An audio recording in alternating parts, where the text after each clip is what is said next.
This girl kept being sent home early from school, and the mother didn't understand why.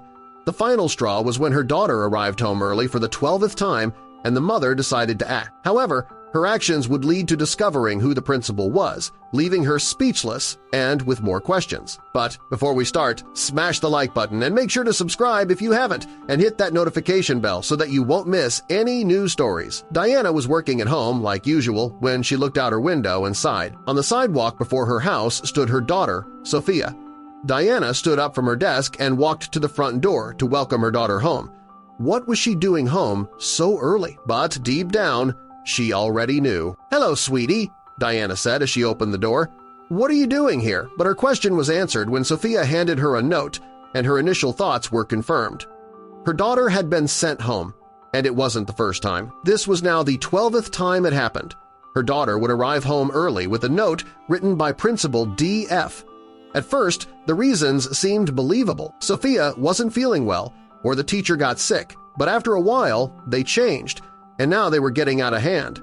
As Diana read the latest note, she felt something was wrong. The note said Sophia was sent home because she was bullying other kids. Diana couldn't believe it and read the note multiple times to ensure that was really what was said.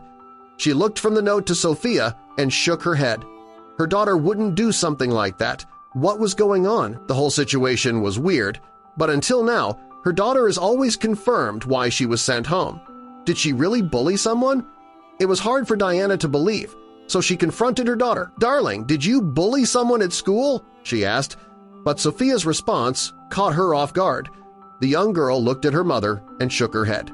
"No, Mommy, I didn't," she said with a small voice. A deep frown appeared on Diana's face. It was the answer she had hoped for, but it raised more questions. However, one thing was clear. Something weird was going on at school.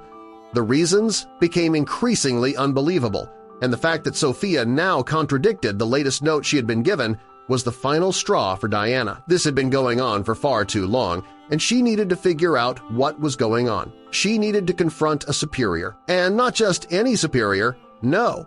She was going to contact the principal directly, as he was the one who had written the notes that Sophia had brought home. Diana walked back to her desk and navigated to the school's website on her computer. But when she opens the contact page, "No, that can't be," Diana mumbled to herself as she moved closer to the screen.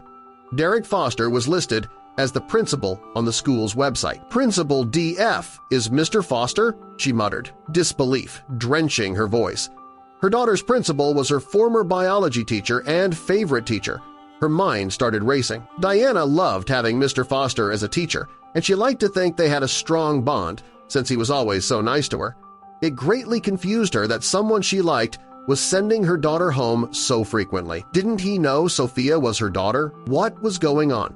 This sudden and unexpected revelation made Diana even more eager to know exactly what was happening. Was she mistaken about Mr. Foster? Or was there something else going on? She looked at the clock and saw the school was still open. Without hesitation, she got up and called for Sophia to get ready. She took her daughter by the hand and helped her in the car. Diana got behind the wheel and rushed toward the school, her hands clamped around the steering wheel, and she had a determined expression. Diana was getting to the bottom of this, not knowing she wouldn't like what she was going to find. Diana and Sophia stopped before the door, and Diana took a deep breath before knocking, but she didn't wait to be invited in and immediately walked in after. "Why do you keep sending Sophia home, Mr. Foster?" she demanded. The principal was startled and clearly overwhelmed by her sudden appearance and question. The principal hesitated for a moment, but then found his voice. "Diana, good to see you. Can I get you anything?" he said as he opened his arms as a gesture of welcome. However, Diana wasn't in the mood for his tricks and knew he was only making small talk to avoid answering her questions. Diana was persistent and told him she didn't have time for his games. She explained how she felt betrayed and thought they had a real connection, eventually repeating her question. Mr. Foster's expression changed, and he said he never wanted to harm her trust. "But I had to send Sophia home," he explained. Diana waited for him to elaborate, but no explanation followed. She came here for answers, but it seemed like the principal didn't want to give her any. "But why?" Diana asked desperately, explaining the multiple notes with different reasons she got. "I find some of them hard to believe," she said. Mr. Foster let out a big sigh and got up from his chair. Diana kept a close eye on him. It looked like he was holding something back. But what? Was it about Sophia? The thought brought her back for a moment, and she looked around the room. Something was missing. As she was looking around, Mr. Foster watched her. "Wasn't Sophia with you?" he asked. The sudden sound startled Diana, but what frightened her a little was the tone of his voice. He sounded concerned, and she noticed his facial expression had turned dark. A weird feeling surged through Diana's body. First, he didn't seem interested in giving her answers, and now he suddenly seemed concerned about Sophia. Diana nodded in response to his question. "She's probably playing with some friends," she added. It was the least of her worries. She wanted to know why he sent Sophia home so regularly, but then, "We have to find Sophia," he exclaimed. Quickly, and without giving Diana any time to ask him what had gotten into him, he made for the door and left the room. Diana was puzzled about his erratic change in behavior and didn't understand what was happening, but decided to follow him. Diana left the principal's office and looked around. There was no sign of Mr. Foster. She asked one of the teachers and got pointed in the right direction. Her mind was racing as the lack of information started to worry her. "What's going on?" Diana demanded when she finally caught up with the principal. Mr. Foster was opening every classroom and looked around frantically for any sign of Sophia. "We have to find Sophia fast," he just repeated. His frantic behavior was contagious, and Diana got increasingly worried. She started to search the school and called for Sophia, but her daughter was nowhere to be seen. The duo had searched the entire school, but the principal seemed to have one more idea, so Diana followed him. She still didn't fully understand what was going on, but Mr. Foster's behavior, in combination with that she couldn't find her daughter, made her sick and scared. Then, the principal suddenly froze. Diana almost bumped into him as he stood still without any warning. "Shit!" he whispered under his breath. "What?" Diana asked as she followed the principal's gaze. He was looking through the main entrance into the school square. Diana's heart leaped as she saw Sophia. But she wasn't alone. There was a man before her. At first, all the worries and concerning thoughts left Diana's body. She could see her daughter was safe and still on the school grounds. But then, her attention moved toward the man. Why was Sophia talking to a stranger? She had been raised differently. Then Diana's heart dropped as she realized it wasn't a stranger. "That can't be!" she suddenly exclaimed. Her voice broke halfway through the sentence, and her vision blurred as she hurried through the door. Although Diana could feel she was panicked, her mind was clear and focused on only one thing. She needed to get her daughter away from there, away from that man, because Sophia was talking to her father and Diana's ex, Ethan. He was a horrible person and an even worse father and husband. He was supposed to be in jail, so Diana didn't understand what he was doing here. "Sophia, get away, darling. Come to Mommy," she called, trying to sound calm. The fence around the school separated them, but it didn't ease Diana's discomfort. When Sophia turned around, Diana quickly pulled her close and tried to hide her tears.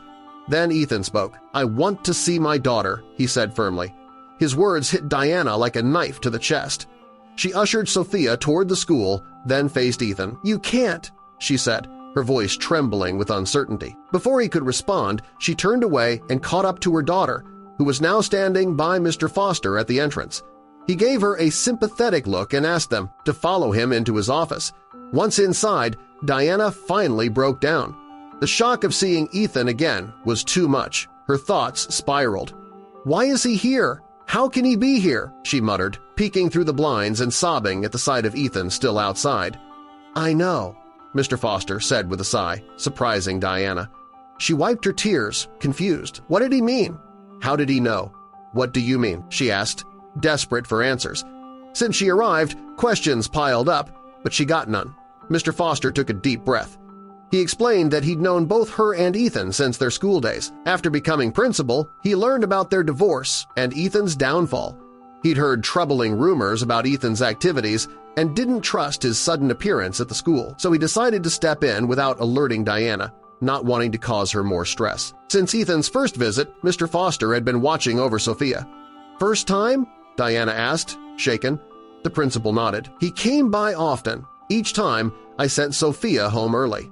Diana was stunned. Her daughter had been walking home while Ethan was lurking nearby. That was dangerous. But Mr. Foster assured her, "I personally dropped her near your home." Still, he hadn't explained the real reason to Sophia, fearing she'd tell her mother. "But I realize I made a mistake," he admitted. "I should have contacted you." Diana interrupted him gently. She knew he'd acted to protect her daughter. "I can't thank you enough," she said, wiping her tears. The information gave her clarity and a plan. She pulled out her phone and contacted the local police. Upon hearing her story, the officer informed her Ethan was out on parole and what he'd done violated its terms. Soon after, the police called back. They were pursuing a restraining order. Diana asked Mr. Foster to be a witness. He agreed without hesitation, and thanks in part to his statement, the order was granted. Outside the courthouse, Diana finally felt relief. Ethan might be free, but now he was legally banned from approaching her or Sophia. They could live peacefully again, and Sophia could stay at school without being sent home early. "I can't thank you enough," Diana told Mr. Foster once more. He was simply glad things had worked out. Afterward, they stayed in contact. Sophia began thriving at school without the looming fear. One day, Diana smiled and told her daughter, "I'm proud of you."